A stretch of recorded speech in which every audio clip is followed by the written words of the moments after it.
غطيه وخليه ليلة كامل.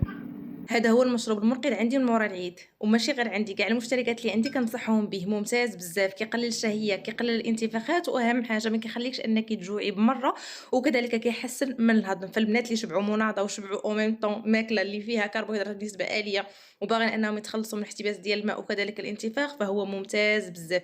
حنا ديجا بادين، يعني ما كاينش لا يومين لا 3 أيام لا 4 أيام ديال العيد، خدينا النهار ديال العيد فقط فري، ومن بعد صافي البنات مكملين. وهذه مشتركه من المشتركات اللي عندي اللي تبارك الله ما شاء الله غاديه ممتازه. شنو تكوني مزيانة. حنا في أوروبا يعني ديك النهار الصبي الأولاني د العيد اللي خربقنا فيه، يعني نهار التاني كل واحد رجع للخدمة، كل واحد رجع للحياة ديالو عادية وديك النهار ديال العيد اللي خربقوا فيه كلاو فيه، لان ديجا انا عاطيهم نهار ديال العيد فري، والنهار الثاني صافي كلشي رجع لخدمته، كلشي رجع يلتزم. غادي يحتاجوا اول حاجه 2 معالق ديال الكمون والقليل من القرفه.